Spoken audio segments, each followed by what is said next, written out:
Yes everyone, thanks for joining me today. Pleasure as always. Before I get into the video, I'd just like to ask you if you are feeling the video or you're liking the information, please just like, subscribe, engage, comment, share your thoughts. As I've said before, it really just gives me motivation and also some sort of satisfaction to know that people are getting value from these videos. So in the video today, I'm just going to be talking about the process of me getting diagnosed for bipolar cyclothymia. So when I say the process, I just mean in terms of, how much was it, why I decided to get diagnosed, how I chose the psychiatrist, what happened during the assessment, etc. So the first thing is, I decided to get diagnosed because I was going through a really bad depressive episode and just nothing was shifting.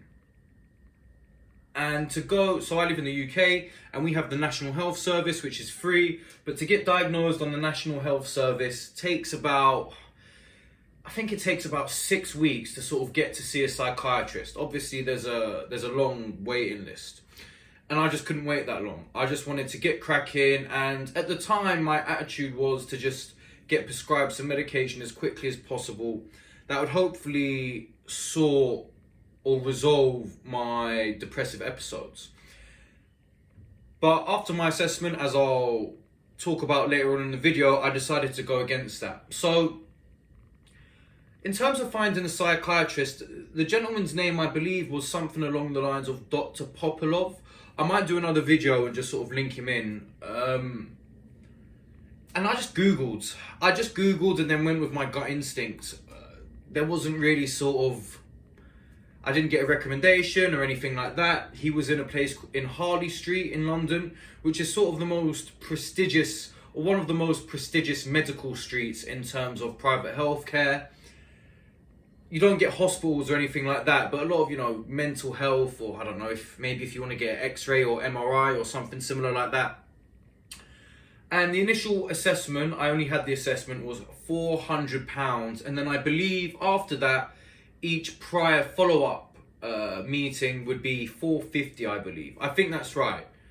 But the initial assessment was definitely £400. So, the assessment was 50 minutes. It was online. This was during, the pandemic. So I think I could have seen him face to face, but he was only doing one a day. And like I said, I just wanted to see him as quickly as possible. So I saw him the same day I booked the appointment. The assessment was 50 minutes. He just asked me a bunch of questions, sort of typical stuff, and then gave me my diagnosis for bipolar cyclothymia. I already suspected that this was what I had. Obviously, I didn't say that to him during the assessment because I just wanted to see what he would say without my influence, but he just confirmed this to me. After giving me the diagnosis, he recommended I take, I believe it was lamotrigine, and, in order for him to give me this prescription, then he would need to, we would need to have follow-up meetings. So I wasn't aware of this when I first booked the appointment. So essentially, what he was saying was, this is what I think you have.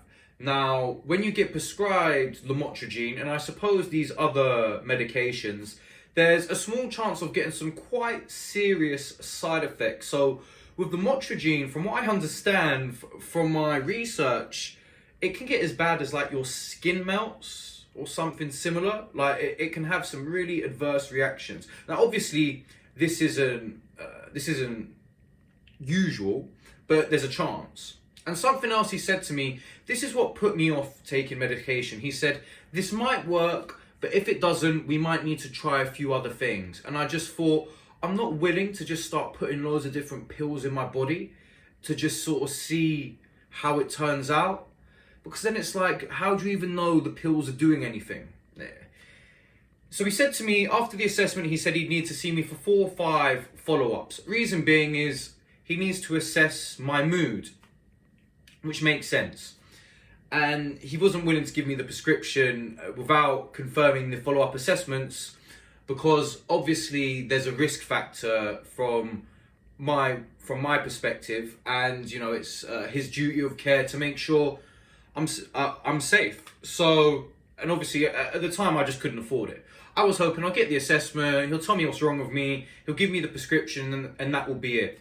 But obviously that was just kind of naive. So the process is, if you see someone privately, they're going to give you a prescription, then they'll insist on seeing you on some follow-ups just to make sure everything's okay, your mood isn't swinging too much. He suggested to me, or requested, that I'd need to keep a mood diary every day to just sort of follow up how I'm feeling.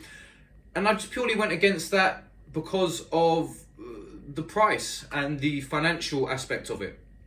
After that, he wrote a very sort of thorough written assessment of, you know, our meeting and what his interpretation was for me to give to my GP, because after his recommendation of lamotrigine, he said, you can go to the NHS and do it through them, but obviously the process is just longer. So I took that letter, gave it to my GP, and of course it makes the GP take your case more seriously because they've seen that you're willing to invest a decent amount of money on a small assessment because of your worries about yourself. £400 is quite a lot to me, and probably is to the majority of people. Now, do I think it was worth having the assessment?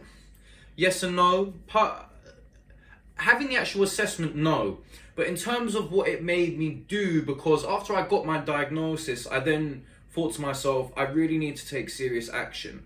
It's been confirmed by a professional that I've got a quite serious mental health condition, and I need to start exploring avenues on how I can deal with this, which then led me to the carnivore diet and, you know, doing all the other things I like to do in order to try and keep my mind nice and steady. So I guess £400 was worth it because that £400 made me take action. But I don't know if the actual assessment itself was worth £400. After that, I saw another psychiatrist on the NHS. I didn't think they were that good personally.